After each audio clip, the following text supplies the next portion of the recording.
sa pamamagitan ng magaganda at piling-piling programa mula Lunes hanggang Linggo. Aalawin kayo ng aming kilalang mga komentarista at public service program. Ito lamang sa himpilan ng DWTL. Health and Travel at Serbisyo Publiko.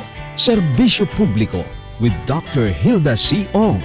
Ang programang tunay na serbisyo publiko na nakaka-touch ng puso. Health and Travel at Serbisyo Publiko. Ang programang tunay na serbisyo publiko na nakaka-touch ng puso. Nagpapatuloy ang paghatid natin ng tamang impormasyon, tamang serbisyo at inspirasyon. Ito ang Health and Travel at Serbisyo Publiko dito sa DWBL 1242.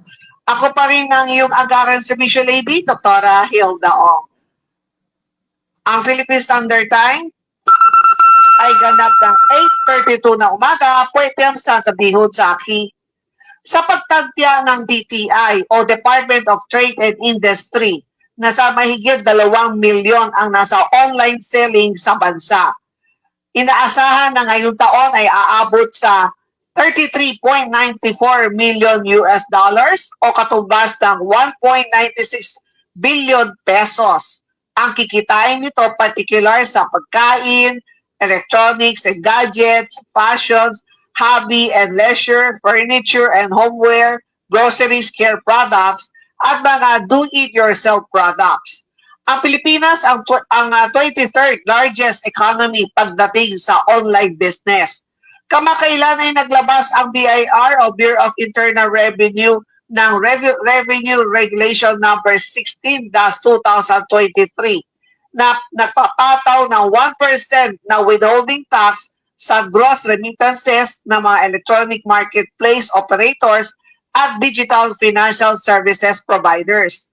Pag-usapan natin ito kasama muli sina Revenue District Officer, RDO Jefferson Taboca at CAS, ang Chief Assessment Section Joseph Casquejo ng Chief Assessment Section ng Revenue District Office number 34.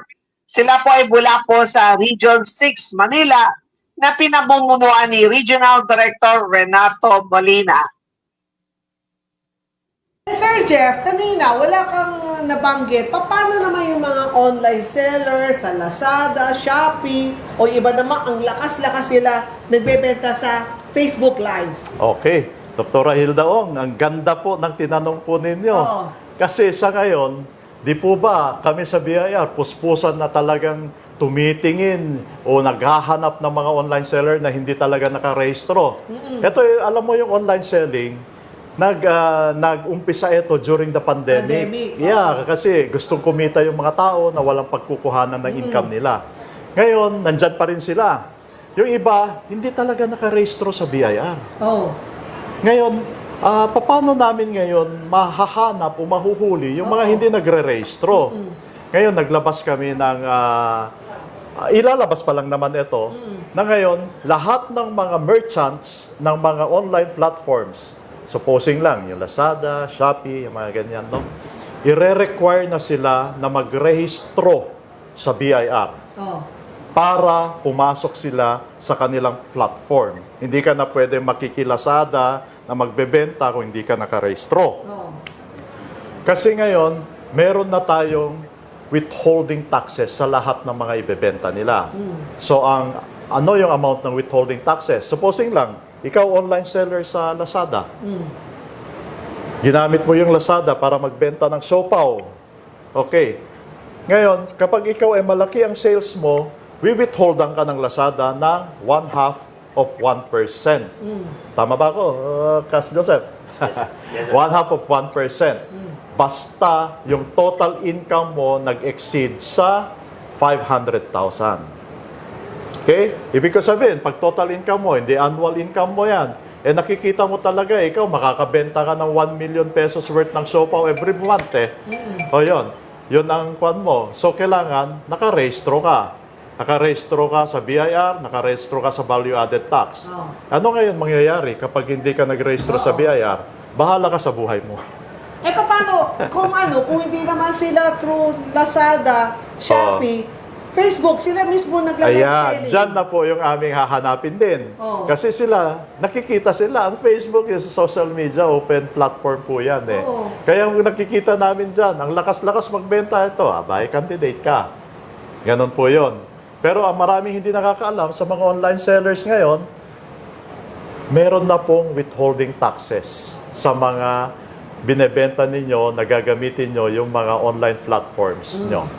So meron na pong withholding taxes. Kakaltasan na po kayo ng Lazada o Shopee o Alibaba, o hindi ko na alam. Yung iba, no? Kakaltasan na po kayo. Ngayon ang tanong, kapag more than 500% yung sales mo. Ngayon, ano mangyayari? Less than 500,000 lang naman yung benta ko eh. Required ka pa rin na mag-rehistro sa BIR. At paano naman, minsan, alam mo kung nanonood ako, parang naiinggit ako, itong Dahil? mga vlogger na to, milyon-milyon ang kinikita at pinapakita pa na pupunta sila sa mga branded store, binibili nila, bumibili sila ng mga Rolex watch, na milyon-milyon ang ginagastos nila, bibili na ng tsinelas, worth 50,000. Yung gano'n ba ang naging gano'n ang lifestyle nila dahil malaki ang kinikita nila siguro sa TikTok, sa Instagram o saan. Paano naman ang paano naman sila? Exempted din ba sila? Ang tanong ko, Dr. Hilda, bumibili ka ba ng tsinelas na worth 50,000?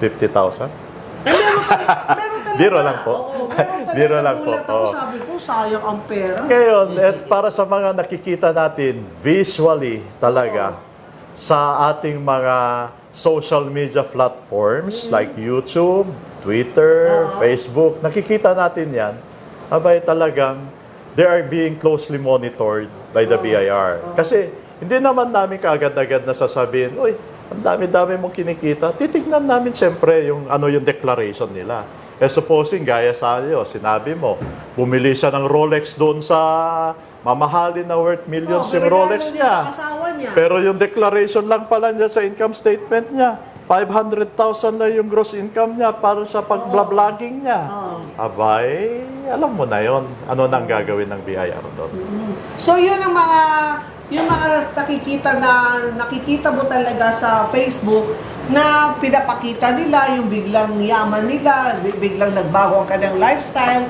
Okay lang nagbago, pero yun, parang kumbaga pinapakita pa, parang nangiinggit pa na ganun ang nila. Abi nga bakit? Tapos sabihin nila doon sa kanyang pagla-live, pinaghirapan namin to. Pero sabi ko naman, since napakabata pa nila, nakakahinayang kasi minsan lang kayo ganun ibang game, malakas kayo, after how many years, mawawala din yan. Yung pera ba ng easy come, easy go. Kaya sa BIR naman, pagka ganyan, nakamonitor din po ba kayo? Nakamonitor talaga kami dyan. Kaya parati sa amin, meron nga kaming report na ginagawa yung mga social media influencers natin Kasi tama ka nga naman, no? Bata-bata mo pa, ang dami mo nang linalagay. No? Basta, di ba, there are three purposes of being a social media influencer. Alam na po natin. Number one is to educate, to entertain, to inform and inspire. Yun po talaga. Hindi po tayo, nag-i-inspire ba tayo pag tayo nagmamayabang? Di ba? Na-entertain ka ba pag may nagmamayabang sa'yo? Yung ganon. So, there's still a responsibility of being a social media influencer. So, sana, yun lang po ang advice ni Dr. Ong. Yung ating mga EII na yan, entertain, influence, and inspire. Yan po talagang mga social media Tapos ipunin ninyo ang influencer. pera ninyo. Kasi hindi lahat ng panahon, nandun ka lagi sa kasikatan mo. Darating din ang araw na siyempre, meron naman ibang lalabas na panibagong influencer, mas may bagong gimmick na medyo maano ka naman. At least Palalaos ka na. Palalaos ka rin eh. So, mas maganda habang bata pa kayo, yung pera, iniipon ninyo. Kung gusto naman ninyo na may magandang buhay, huwag naman masyado na pag at the end, bigla na naman na meron tayong nakikita mga artista na sikat sila noon. And then nung nalaos na sila, nangihingi na ng tulong, nandun bumana doon sa mga nagiging informal settlers, yung ganun ba na minsan, di mo malaman maawa ka ba o ano, dahil nga dapat din po kapag kayo ay nasa, kumbaga, tawag nila gulong ng pala, ngayon nasa taas ka, minsan bababa ka pa rin. Pero kapag yung pera na pinaghirapan nyo, inipon po ninyo, magiging ano yan, yung maging savings po kapag kayo ay tumanda na. Kaya muli po, ako si Dr. Hilda Ong. Ating napakinggan ang naging panayam natin kina RDO 34, si Sir Jefferson Taboga at kay Chief Joseph Casquejo ng Assessment Section at muling salamat sa pagpapaunlak. Bagkat maraming negatibong epekto ang COVID-19 global pandemic, meron din naman itong nagawang mabuti. Isa na rito ang acceleration of the adoption of electronic commerce sa bansa. Patok na online business sa bansa ngayon ay ang dropshipping, clothing line, selling art, mga selling handmade goods, mga affiliate marketer, blogging, and business consulting. Nakikita natin marami nagbebenta ng mga pagkain, mga damit, mga bags. Alam po ba ninyo, hindi exempted ang online business sa pagkakaroon ng tax. Itaguyod ang transparensya at ang positibong ugnayan sa pagitan ng mamamayan at kanilang tungkulin sa lipunan. At napakinggan po ninyo, napanood po ninyo na sinabi po ni Sir Jeff na ang ito ay magiging ongoing na lahat po ng mga supplier ng Lazada, Shopee ay nire-require na po nila na mag-register dahil kinakailangan na po magbayad ng 1%, ay 1/2 of 1% sa mga kung ang annual kung nakaka-annual sales sila ng 500,000 pesos. At alam po ninyo na pinapanood ng BIR. Lahat yan nakamonitor ng BIR. At kinakailangan po talaga magbayad po ng withholding. Sa mga social influencer, kayo po ay mag-register na po dahil closely monitored na kayo ng BIR. Huwag natin hintayin na puntahan kayo at syempre kung ano napapanood ng BIR, nakikita nila kung paano nabanggit ko na meron tayong mga influencer na napakaswerte na talaga ang laki-laki na kinikita nila. So, ang gagawin ng BIR, how much ang iyong na-declare. Ngayon, kung let's say ang deklarasyon mo ay sa isang taon, nakapag 500,000 ka lang. Pero napanood niya na, nagregalo ka ng Rolex watch na nagkakalang ng 1 milyon. So, nandun na yung problema. Paano naging 500,000 lang ang gross sales mo, samantala, napapanood ka namin na ito ang mga nabibili mo, ito nire-regalo mo, ito ginagastos mo sa mga party-party, doon kayo magkakaproblema.